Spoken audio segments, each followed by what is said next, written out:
What you got for me? IG didn't kill Zeke. The source doesn't get more reliable than this. I cannot believe that we're in Italy. What the hell are y'all doing here? I don't need to find the party. Party finds me. You have what you promised? We need my friend first. So with episode 5 around the corner, I do think there's going to be a few huge talking points from episode 5, and I'm going to be running through them in this preview, rounding up all the images and news from the week. But the two biggest from my viewpoint is the fate of Lorenzo, as well as the Lauren bombshell. In the first 4 episodes of the season, Lauren's been stuck in witness protection, living on her own with no access to the internet, family or friends, with her only visitor being Jenny Sullivan, but I think that's about to change. They can't keep Lauren locked away forever, and the longer Jenny takes to solve this case, the more frustrated Lauren will get, and she's going to try and escape, and maybe even confront Tariq St. Patrick, something which Michael Rainey Jr. described as a rocky road in terms of their relationship, and I'm going to come to his interview later on.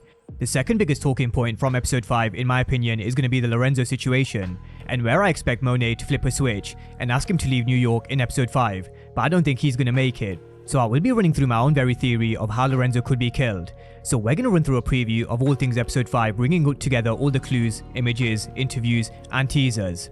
Now the title for episode 5 is titled No More Second Chances, and the synopsis reads: a business deal takes Tariq, Brayden and Effie to Milan. Monet digs deeper after Davis provides her new information regarding Zeke's murder. Meanwhile, Cooper Saxe doubles down to find out what Jenny's hiding. So looking at the first part of the synopsis, which is the business deal that takes Tariq, Brayden and Effie to Milan. This is a business deal through RSJ, and it was actually a clue that was left in episode 4. You tell me more about that Italian investment opportunity. RSJ asked Lucas Weston about the Italian investment opportunity, and they didn't drop that clue that Tariq can speak Italian in episode 3 for no reason, which actually is an Easter egg that goes back to Power. So we're going to see Tariq, Effie and Brayden heading off to Italy, but it's all smiles with Tariq and Effie at this moment in time. But I think we all know when they get back, everything is going to be looking a lot more different. We also have Kiki Travis speaking to Brayden, and Brayden telling Kiki that he doesn't go looking for the party finds him. But I am also intrigued to see what Kiki's role is going forward, because she was Lucas's protege before Tariq St. Patrick came along, but Tariq has made an instant impression at Western Holdings, thanks to him using the QCP building in his trust to sign RSJ. RSJ and Tariq's relationship I think is going to be very reminiscent of the relationship Ghost had with Simon Stern, except one key difference: Simon Stern wanted Ghost to work for him, whereas at this moment in time I think Tariq sees RSJ as more of a mentor, someone who he aspires to, although Ghost definitely aspired to the wealth and power of someone like Simon Stern. He was never a fan of working for him, because he was someone who was already an established businessman, and I'm sure he wanted to remain his own man. Eventually I do see Tariq wanting to be his own man in the real world of business as well, but first he has to learn under the best, and there is no better man to learn from than one of the world's richest, RSJ.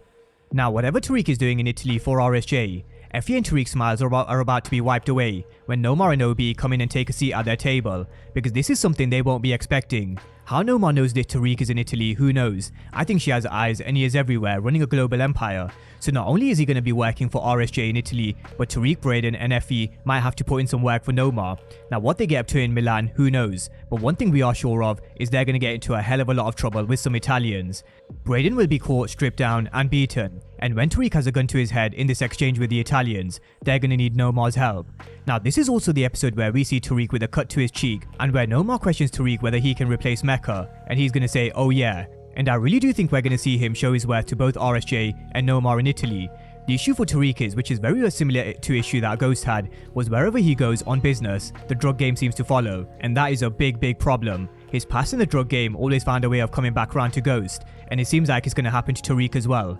But also how women he let go that came back around too, Maria Suarez, but in Tariq's case, it's going to be Lauren. Now this is what Michael Rainey Jr. said on the relationship between Lauren and Tariq St. Patrick. She's obviously going to have a lot of mixed emotions. She's not going to know what to think of Tariq. She's going to think that Tariq might have put people up to this, or she may even think he had nothing to do with it. Who knows? It's going to be a rocky road between Lauren and Tariq. So I think that's a perfect way to sum up where we are with Lauren's mindset. She's obviously confused and emotions are all over the place, being locked up, with Jenny being the only interaction is a hard pill to swallow for Lauren, especially as she sees everybody enjoying their lives, but she can't. And so from Lauren's perspective, she feels as if she's being punished for being a victim to a murder attempt. So is this where we see Lauren taking matters into her own hands and escaping?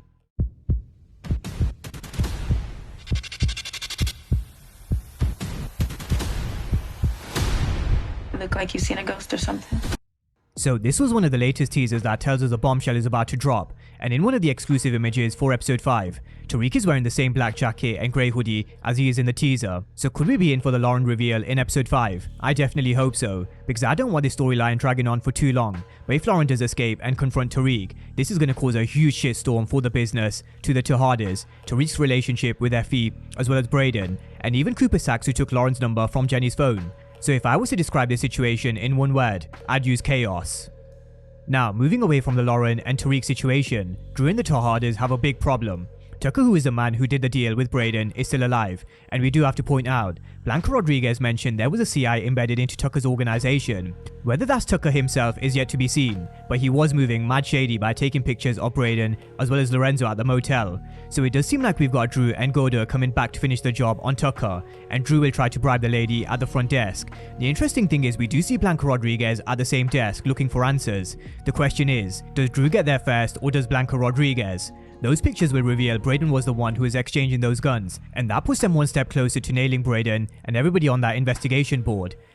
Now with the Tejadas, it seems like they're a happy family for once, or at least that's what it seems on the surface, because we all know better. But it has been a while since we've seen them around the table, but one key player is missing, Lorenzo Tejada.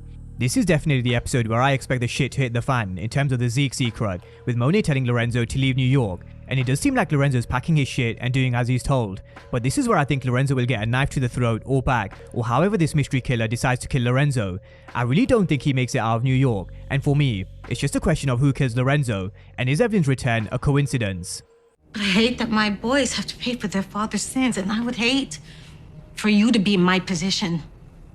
Left behind to pick up the pieces of a broken family? Consequences of the life. So I do think it's worth rewinding it back to this moment in season 2, when Evelyn came around and warned Monet, Lorenzo better watch his back. She mentioned that she'd hate for Monet to be in the same position as she is, left without a husband and a father to her kids. So does Evelyn's return have anything to do with what we might see happen to Lorenzo? And could the attack be from the Castillos?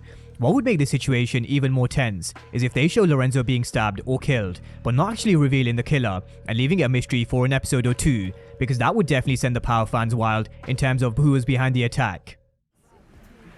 You ever think about just telling her? I mean, this whole thing was an accident, right? Yeah, it was. I also think the writers are doing a great job in humanizing Lorenzo. He made a genuine mistake where he thought he pulled the trigger on Mecca, but that's the thing, you can't afford to make mistakes in this game, because sooner or later it will cost your life. But that's a preview of All Things Episode 5, an episode where I do see the bombshell dropping in terms of the Lauren reveal, but I'm not 100% sure that's going to be in Episode 5, although one thing I'm pretty certain we'll see is the end of Lorenzo. I don't think he makes it out of New York. The question for me is, who kills him, and will they reveal the killer, or will they keep it a mystery? Drop all your predictions down below on All Things Episode 5, but as always, thank you guys for watching, and I'll see you next time.